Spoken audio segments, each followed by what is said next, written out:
be talking to you tonight about oppression, change, freedom. And freedom is the acceptance of the necessity to change.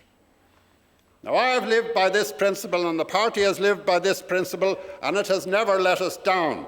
It is a principle as true in personal life as it is in political life. That principle is a fundamental law of the universe and of life itself. Life means change. And although it has not been spelt out in a single sentence, it is the single most important theme that runs through all the works of Karl Marx. It is a principle that was tested in the workshop of history by all the great parties of the working class. It was the foundation stone of the Bolshevik Revolution, which again and again accepted the necessity to change, even if it meant a bitter peace with Germany, or an unpalatable, if limited, form of capitalism, as in Lenin's new economic program. And what other principle but that principle is driving and guiding the second great renewal of socialism, which is now going on in the Soviet Union? Freedom is the acceptance of the necessity to change. Now, the world won't change just because you want it to change, and it won't change just because you need it to change. The world only changes when people understand that nothing holds them back except their old ideas, their failure to accept the necessity for change. And they finally agree to strike for freedom when they do accept the necessity to change. A party of the working class is the political instrument of those who both need and want to change the world.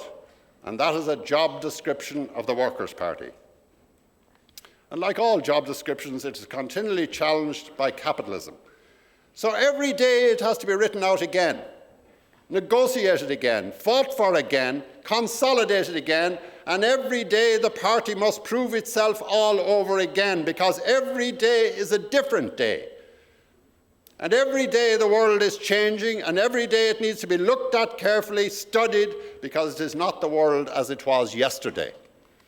For 26 years, this party has been in a state of continual change, and in a state of continual calm about that change.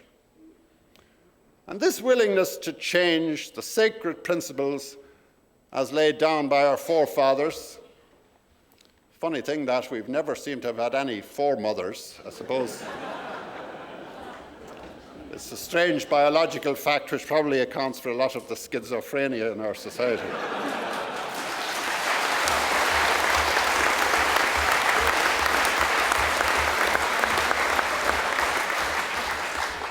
But this willingness to change the sacred principles seems to drive Mr. Morris Manning and his friends in the media to a frenzy of fury. Apparently, Mr. Morris Manning thinks the media should dig up some dispute in the Workers' Party because he finds us suspiciously calm in our approach to the contest for president, and whose candidates he finds far too united on ideological matters, as compared with, say, Fine Gael.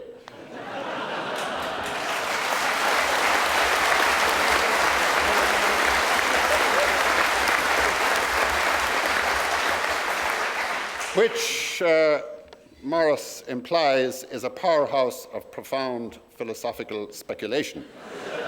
Now, don't be nasty and say you thought their only interest was furtive financial speculation. However, 50 years ago, Mr. Manning's party were stamping around in blue shirts and beating up Republicans. Today, they are stamping around in sweatshirts and beating us up in the media because we're not the real Republicans like we used to be. For over 20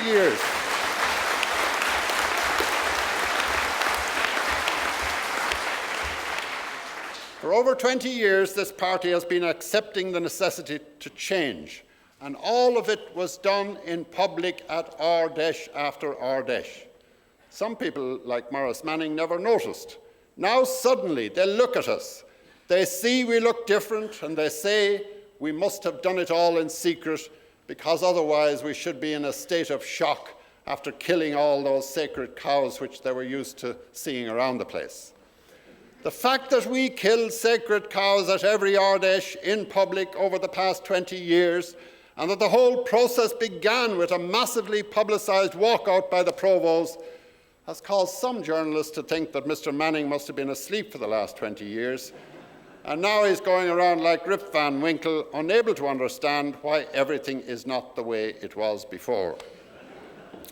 Which, I suppose, is a fair enough description of the politics of any member of Fine Gael.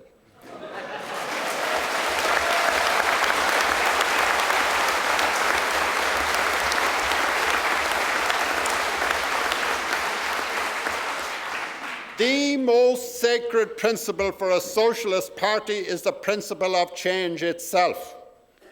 And any principle apart from that is only sacred until such time as it is won, and then it is replaced by another principle. Let me give you an example of what I mean.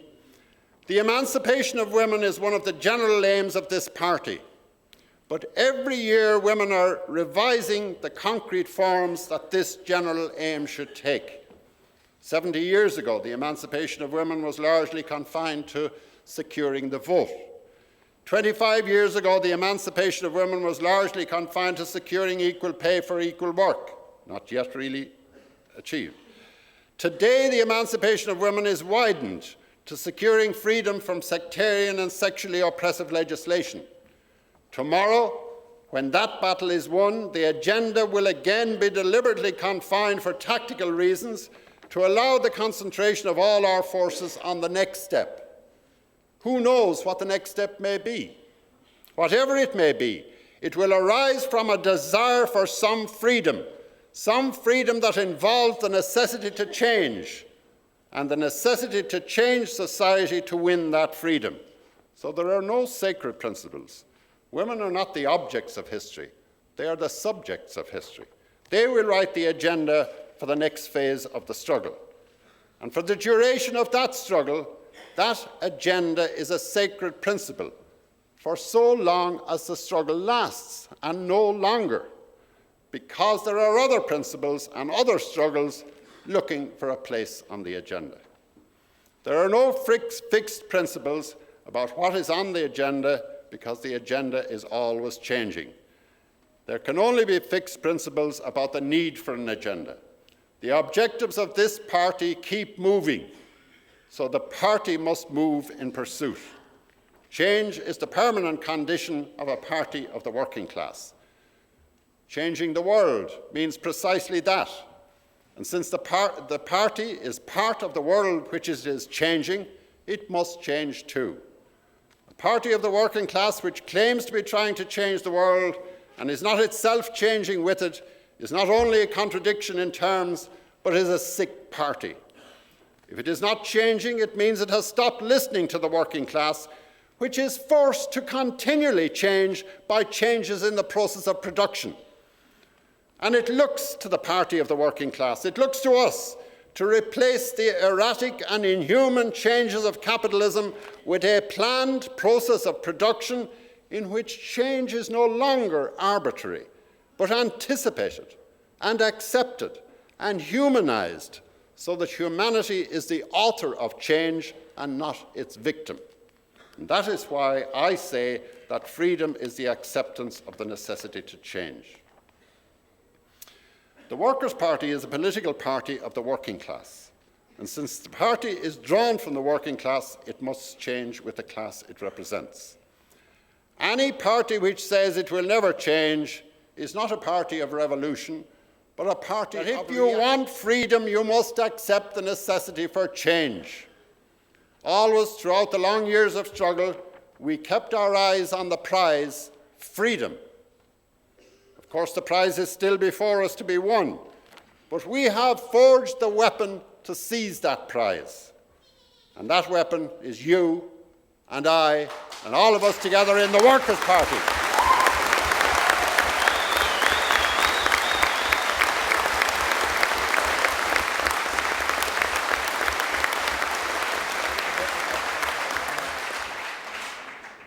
as we strengthen and advance and become the ideological battering ram of our class, no Bastille in this country will be safe.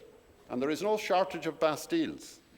Bastilles which imprison our class in this society, crippling lives with material poverty and poverty of the mind, where generation after generation are told by the class of power and privilege, thus far and no further, that is your lot, accept it, where lives become mere existences and those mere existences become a scramble to survive, where joy and learning and expression and hope and cultural self-fulfillment and happiness itself are the private property of those who own the wealth and who think they own our lives. The prize is freedom, oppression is the enemy, and our weapon is the people through this party. Many people's concept of oppression is very limited. It is not just the dawn knock of the political police. It is not just the tramp of jackboots or the crack of skulls under battens. It can be subtle, quiet, invisible, so that you can be absolutely persuaded that the oppression itself is part of your freedom, until you recognize that capitalism is oppression, that the system is the jail. Is it not oppression to see the wealth created by workers poured into the pockets of profiteers and speculators?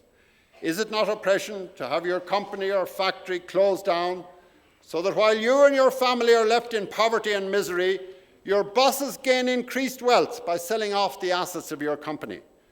Is the suffering and waiting and wasting and dying of those languishing in need of public medical care, is that torture and death not oppression?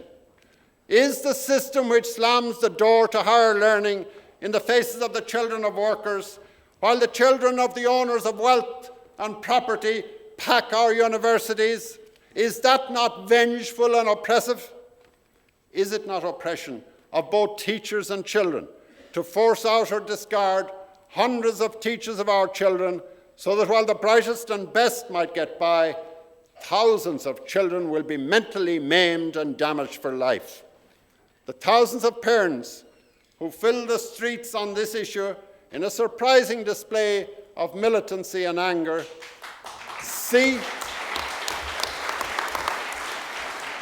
they see in education a means of escape for their children from the cycle of disadvantage, from the oppression which they themselves experienced. And they know that education can lead them to freedom from oppression. But they don't yet clearly understand that the system of oppression, the capitalist system, is designed to ensure that they don't get that education, that they don't ever be allowed to break free. That is what capitalism, that is what oppression is about. This is a shameful system of economic oppression which finally ships tens of thousands of our young people out of the country like excess garbage. And this, they are told, is the proof of their freedom. They have freedom of movement. They are free to go wherever they like, but not free to live and work at home. There are, of course, other oppressions: social oppression and oppression of the rights of individuals, seen in recent legislation and constitutional amendments. There is the oppression of women, who are denied the right to play a full and equal part in the sharpening clash of social forces. There is also denial of human rights and oppressive legislation, north and south. And it is right that I should recall this, if only very briefly, in this 20th anniversary of the Civil Rights Campaign, launched in 1968, and we have here, as our chairman here, a former chairman of the Northern Ireland Civil Rights Association, Paddy Joe McLean.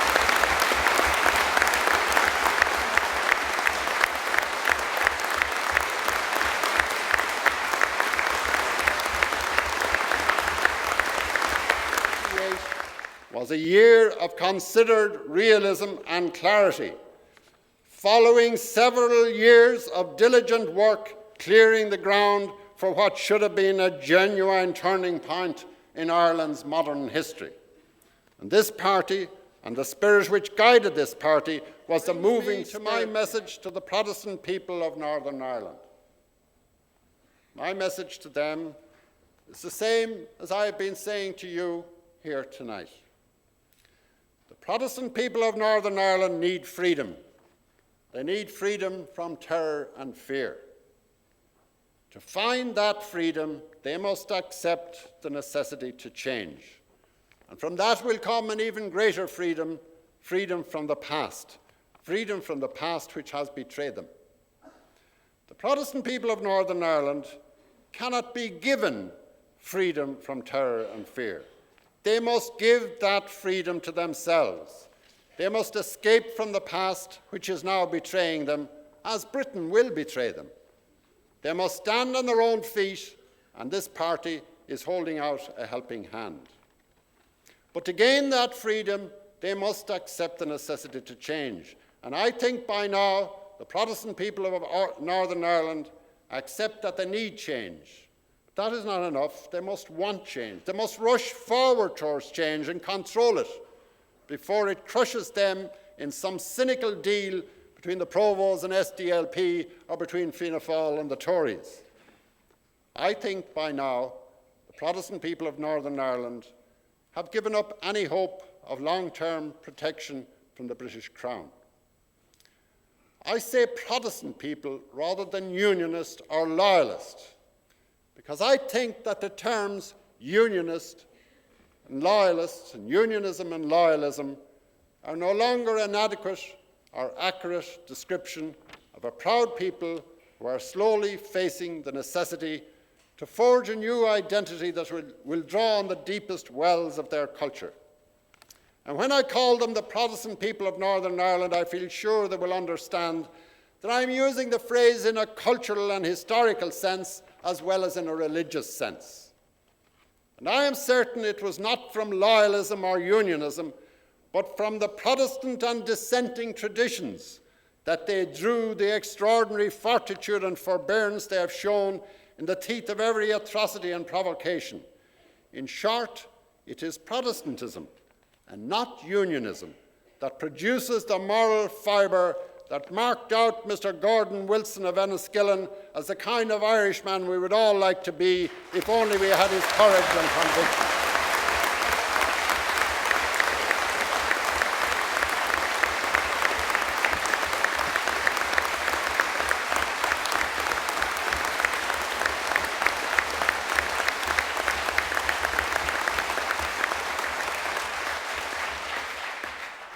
Mr. Wilson could have spoken the bitter word, but Mr. Wilson is a man who understands the limitless capacity of man to change, and so he spoke of reconciliation and peace.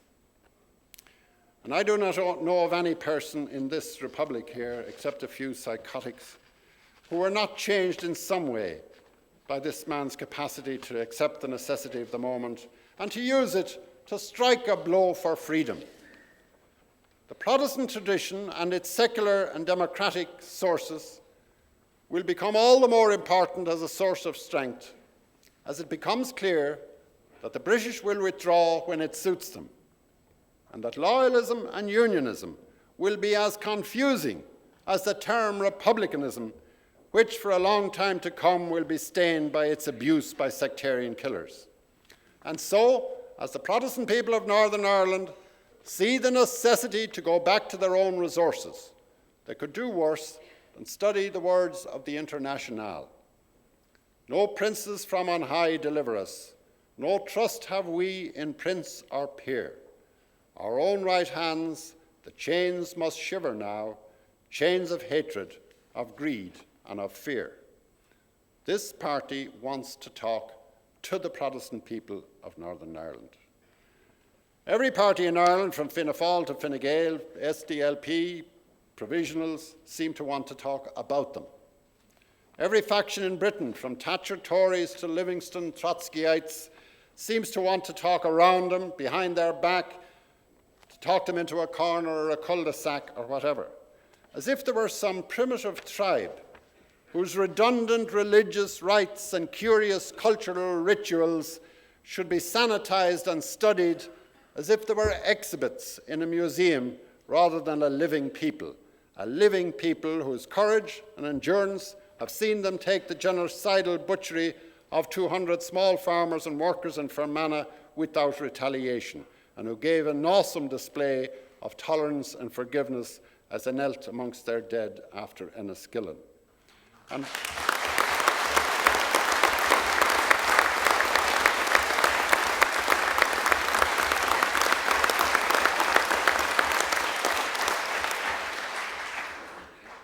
And what are these primitive Protestant principles? What are these curious cultural rituals? What are these outmoded political aspirations that strike the British and Irish media as placing the Protestant people of Northern Ireland outside the pale of normal, civilized society? The three traits of Northern Protestantism that make them unfit for any understanding by the mass media in Ireland or Britain seem to me to be as follows. First, the principle of private conscience, which is the foundation of Protestantism, and which we in this party believe to be the foundation stone of modern democracy. The principle of private conscience, which says, neither king nor pope is higher than the conscience of the common man and woman, and which principle became the foundation stone of the French Revolution under Robespierre. We in the Workers' Party very much want to see the primacy of private conscience embedded as a permanent part of our political culture, in place of the snivelling, craw-thumping cant and hypocrisy that passes for conscience among the Irish bourgeoisie.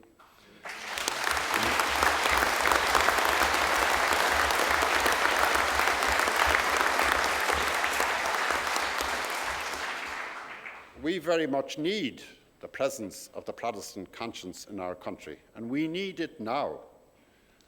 The second trait is the tradition of rebellion against the dogmatism and authoritarianism of Rome.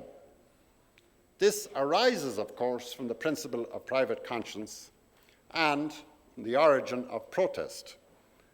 But the fact that they couch their anti-Romanism in rough and sometimes obsolete language should not blind us to their purpose, which is to defend liberty and personal freedoms. This is why their songs are so much about defending our freedom, religion, and laws. The third tradition of Northern Protestantism is a powerful commitment to industry, to taking on a task and giving it the full attention that the dignity of work demands. This is a tradition of fair trading and honest service and careful craftsmanship, the discipline of shipyard and school and factory and farm and market and mill. This is the engine that drove the Northern Industrial Revolution, a priceless resource, cruelly wasted by the Tories on the one hand and bombed senseless by the pros on the other. These are three vital traditions that must be cherished if we are ever to reconstruct our country out of its present chaos. I believe that our island desperately needs these traditions. Thatcher and Haughey, Hume and Adams want to talk about the Protestant people of Northern Ireland as if they were a problem. The Workers' Party wants to talk to them because they are, in our view, not the problem, but the solution.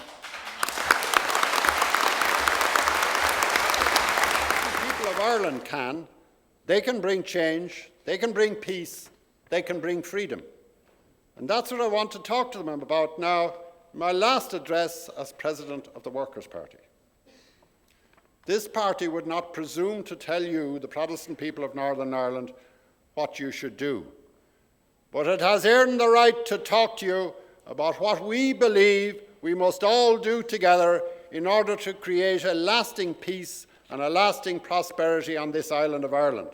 Talk is cheap, but the right to talk comes with a high price, and we have paid that price. In Ireland whose papers are stamped with peace, whose cards show us to be paid up members of that union of hearts and minds, which is our only protection against civil war, whose records of resistance to terrorism and tribalism are written in the blood of our members.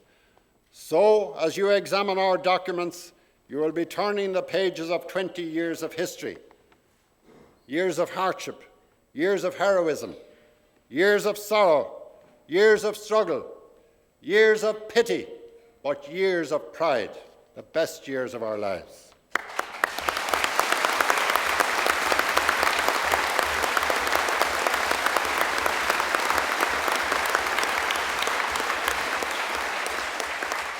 For 20 years now, we have lived in the shadow of civil war. For 20 years, we in the Workers' Party have struggled to prevent the shadow of civil war becoming the substance of civil war. For 20 years now, butchers in balaclavas and sectarian savages tried to terrorize our people into civil war, while we have held open the narrow path of peace so that the people of Ireland, Protestant and Catholic, might pass through to a better land. For 20 years now, we have stood against sectarianism, alone, abused, and often abandoned by those whose vision could not see through the long night. For 20 years now, we have, like Cuchulainn, tied ourselves to the stone of liberty so that we might not fall or fail our people, and the best and bravest in our party have given their lives to hold that path of peace. For 20 years, we have never left our post. For 20 years, we survived and held the path to peace and democracy as Billy Macmillan told us to do.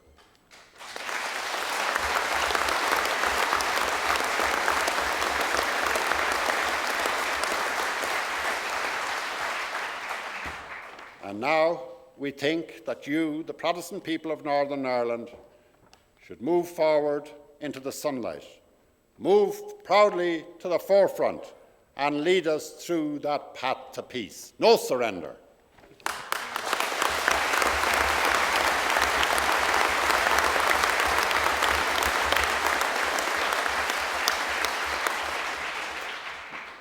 Anish tá dera rátegam, tá dera maré tagha, agus níl le rá cúpla focail scar. Agus iad na focail scar na cín is Jackra I'm shoe ordinta. Bhálam buchas a gháil I bhilig, agus le gach bail an party inniu, agus I rinne blianta, as an gar, agus an takeíocht, agus an dílseacht a haspáin siad dam, agus ar nói an muinín a bhí a gcuibh asam comá. Tá súlagam go bhaig an tuachtarán nua, an takeíocht, an dílseacht, agus an muinín céine óibh, agus galamdíobh go bhaig sé iad. My final words are for you, and for all the members of the Workers' Party. I have given whatever I had to give for the party, for the people of Ireland, and for a better world. Others have given much more. Others, comrades, have given their lives. But each one gives what they can, and all work in a spirit of comradeship. That's what wins all struggles, and that's why I must thank each one of you and all members of the party now and over many years for the great help and support and loyalty they have given to me and for their belief in me over the years. I'm sure you will all give the same support, loyalty and comradeship to the new president of the party, whom you will elect tomorrow morning. I pledge mine. I wish to thank the comrades and fraternal delegates from abroad for coming here to our annual conference, many of whom are engaged in struggle far more oppressive regimes. I know other delegates will forgive me if I make a special mention at this time of the bitter and bloody struggle of the Palestinian people and warmly welcome the PLO representative.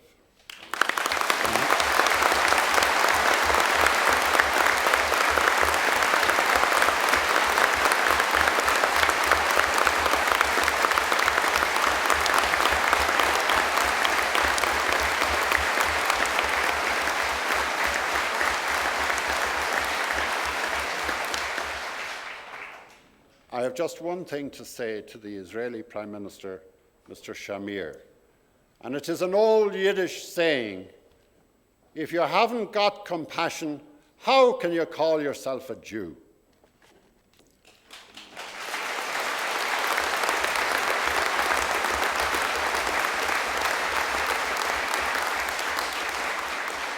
May I say a special word of thanks to all my comrades, supporters and friends in Dublin West constituency.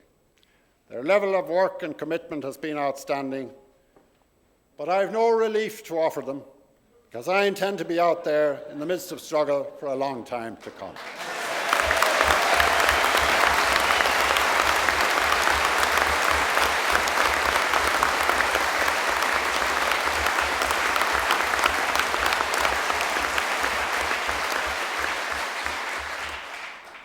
Finally, with my last words to you, may I very specially thank the best and most committed worker this party has ever had, whose commitment and work go back more years than even I can remember, who is still urging people on when we are all exhausted.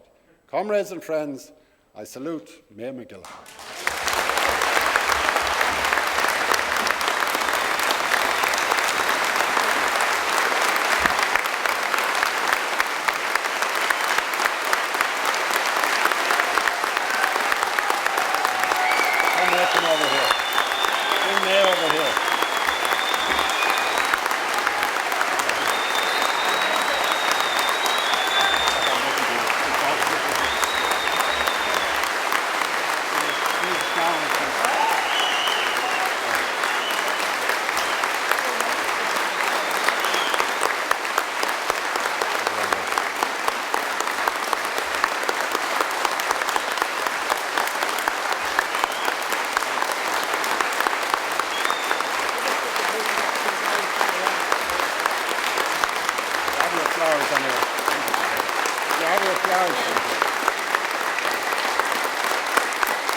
Can I have your attention for a moment?